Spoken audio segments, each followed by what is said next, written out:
ఓం నమః శివాయ శ్రీమాత్రే నమః. మిత్రులకి, శ్రేభిలాషులకి, అలాగే నన్ను ఇంతగా ఆదరిస్తున్న యూట్యూబ్ ప్రేక్షకులందరికీ కూడా పేరు పేరు ధన్యవాదాలు. మిత్రులారా, మీ అందరికీ పరాదేవత ఎల్లవెల్లా మీతో ఉండి మీ మనోవాంఛను నెరవేర్చాలని మనస్ఫూర్తిగా కోరుకుంటున్నాను.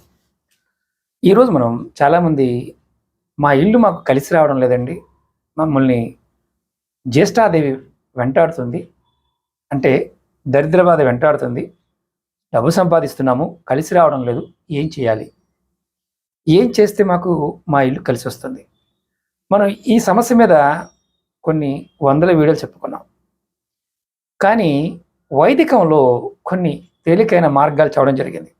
అవేంటి ఈరోజు మీకు ఈ వీడియోలో వివరిస్తాను.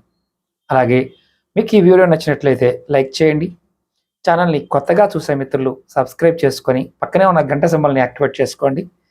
నేను చేసే ప్రతి వీడియో కూడా మీకు నోటిఫికేషన్లో వస్తుంది. అలాగే ఖచ్చితంగా లైక్ చేయండి. ఎవరైనా సరే మీకు సమస్యలు ఉండి జాతక పరిశీలన చేయించుకోవాలనుకునేవారు వీడియో డిస్క్రిప్షన్లో నెంబర్ అవ్వడం జరిగింది, ఆ నెంబర్ కాంటాక్ట్ చేసి అపాయింట్మెంట్ తీసుకోవచ్చు.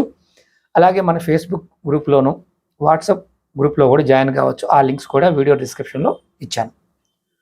ముఖ్యంగా మన ఇంటి నుంచి జ్యేష్ఠాదేవి వెళ్ళిపోవాలి అంటే మనం కొన్ని పనులు చేయాలి. ఆడవారైనా మగవారైనా కొన్ని పనులు చేయాలి. అందులో ముఖ్యంగా ధర్మకార్యాల్లో పాల్గొనాలి. ధర్మకార్యాలంటే ఎక్కడైనా అన్నదానం జరుగుతూ ఉన్నా మనం 10 రూపాయలైనా అన్నదానానికి ఖర్చు పెట్టాలి. గోశాలలు, మొక్కలు పెంచటాలు, ఇలాంటి వాటికి సహాయం చేయటం. ఎవరైనా పేదవారికి, అంటే వారు తినడానికి కూడా ఇబ్బంది పడుతున్న వారికి మనం బియ్యము, ఉప్పు, పప్పు లాంటివి దానం చేయటం. అలాగే దేవాలయాల్లో మనం స్వచ్ఛందంగా శుభ్రం చేయటం, అలాగే అక్కడ కార్యక్రమాల్లో పాల్గొంటూ ఉండటం, ఇది కూడా మీకు ధర్మకార్యాల కిందకి వస్తుంది. అలాగే ముఖ్యంగా రెండవది, ఇది కొంచెం ఖరీదైన వ్యవహారం, యజ్ఞము, యాగము ఇలాంటి వాటిల్లో పాల్గొనడం.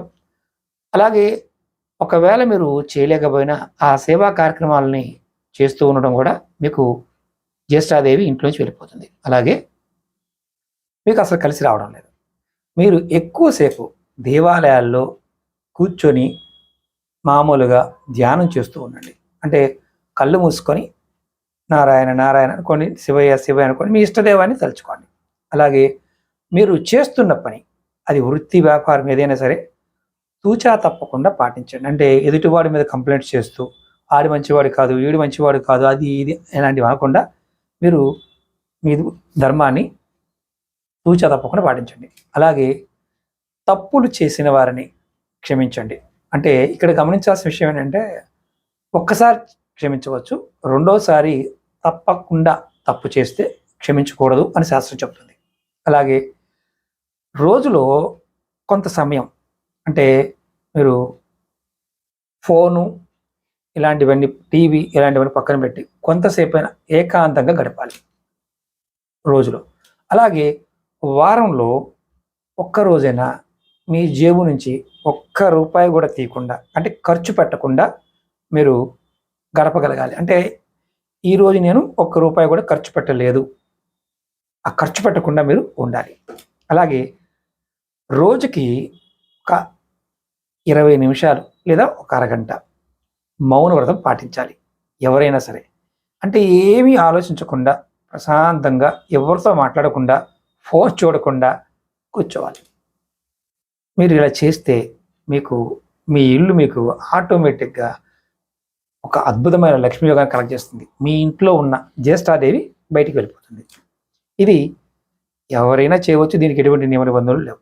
అలాగే చాలామంది అడుగుతూ ఉంటారు, గురువుగారు మేము దాన ధర్మాలు చేస్తున్నాం అయినా కలిసి రావడం లేదు, అన్నదానం చేస్తున్నాం కలిసి రావడం లేదు. నెక్స్ట్ వీడియోలో దీని గురించి మీకు పూర్తి వివరంగా చెప్తాను. అలాగే మీ అందరికీ నా విన్నపం ఏంటంటే, ఇలాంటి చిన్న చిన్న వీడియోల్ని మీరు మీ ఫేస్బుక్ గ్రూప్లో కానీ, వాట్సాప్ గ్రూపుల్లో కానీ, ట్విట్టర్ గ్రూపుల్లో కానీ, ఇన్స్టాలో కానీ షేర్ చేయండి. చాలామంది తెలుసుకొని వారి జీవితాల్లో మార్పు తెచ్చుకుంటారు. అలాగే మీకు ఈ వీడియో నచ్చినట్లయితే లైక్ చేయండి, ఛానల్ని సబ్స్క్రైబ్ చేసుకోండి, పక్కనే ఉన్న గంట సింబల్ని యాక్టివేట్ చేసుకొని 10 మంది మిత్రులకి ఈ వీడియోని షేర్ చేయండి. ఓం నమః శివాయ శ్రీమాత్రే నమః.